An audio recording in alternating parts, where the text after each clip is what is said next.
ما خیر مقدم میگیم خدمت شما و خوش آمدید به بلوچستان، سرزمین مهر و مهربانی و دلاورها و رشادتها و اندیشه ها و هنرمندان و هر چقدر بگیم کم گفتیم و امیدواریم که در این ایامی هم که در بلوچستان رفت آمد داشتید خاطرات خوب و سرشار از عشق و ماندگاری در ذهن شما ثبت شده باشه. ما به اصطلاح موضوع جلسمون حالا در حال یه یاد بود و گرامی داشته مرحوم استاد زنگشاهی بود. خودتون بفرمایید چقدر از این شخصیت بزرگوار شما شناخت داشت، اصلا چی شد که با ایشون آشنا شدید و این همه محبت و ارادت؟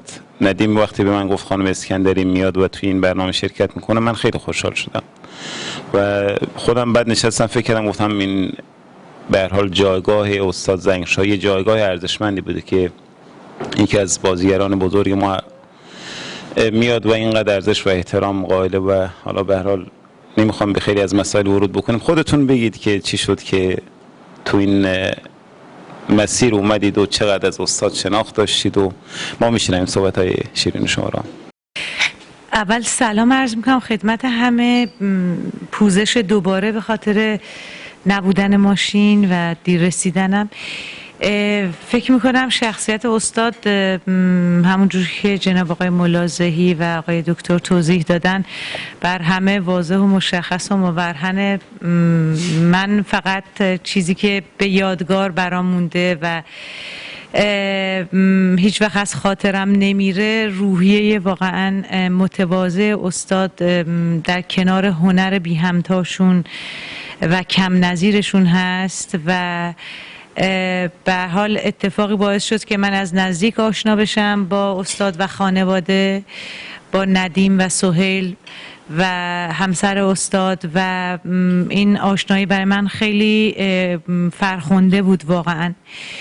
چند سال هست که به بلوچستان و چابهار رفت آمد میکنم به واسطه در واقع ایجاد یک یعنی راه اندازی یک ماشین خیمه شب‌بازی که روستا به روستای اینجا رو رفته و خودم اولین بار که اومدم بلوچستان واقعیت اینه که خیلی دور بود از فضایی که من سالها شنیده بودم یا در سینمامون دیده بودم.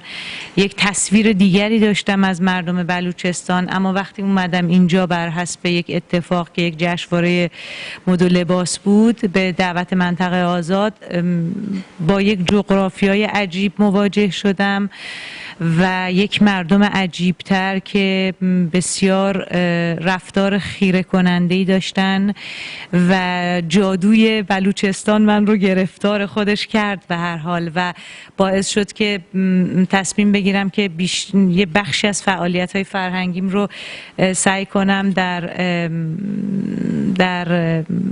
در واقع گفتگو با دوستان مسئول فرهنگی من جمله استاد ملازهی بخوام مطرح بکنم و این تعامل فرهنگی رو با هم داشته باشیم. ضمن اینکه واقعا بلوچستان تنها دریقی که برای آدم میمونه اینه که چرا اصولاً بعد از رفتن آدم ها پاسدار حضورشون هستیم. همین الان در جمع ما استاد اسحاق بلوچ نسب هستن، صد الحمدلله سایه‌شون بر سر ما همینجوری مستدام باقی بمونه.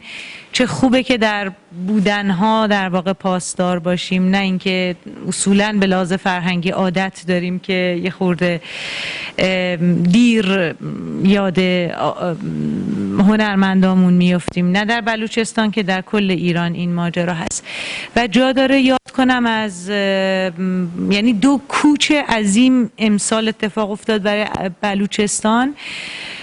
اول استاد زنگیشاهی و دوم سردار حمیدالله سردارزهی که به نظرم واقعا رفتن این دو نفر انگار یعنی خیلی به نظرم بار عظیمیه برای هم آسمان هنر بلوچستان و هم در واقع آسمان سیاست یا نگاه انسان دوستانه استاد سردارزهی که جای ایشون هم بسیار خالیه و روحشون قرین رحمت باشه. هر آدمی که در این خطه به صلح میاندیشه که واسطش هنر اصلا و استاد زنگیشاهی هم یکی از واقعا کم نظیرهای این هنر. هرچه از هنر و آدم صلح طلب خالی میشیم، جهان به سمت خشونت بیشتری میره و جای تأسف بیشتر داره. بنابراین من به نوبه خودم قدردان همه اساتید هستم. الان در جمعمون استاد اسحاق بلوچ نسب که تعظیم میکنم بهشون. حماسه‌ای که آقای دکتر فرمودن من از استاد بلوچ نسب شنیدم و با اینکه زبان بلوچی نمیدونم، اما واقعا دچار همون هیجان در واقع منقلب میشم. منظورم اون انقلابی که شما میگین در درون آدم اتفاق میفته. امیدوارم قدردان حضورشون باشیم و یاد استاد زنگی شاهی بسیار بسیار برای من گرامی است و تواضع ایشون بازم میگم بی همتا.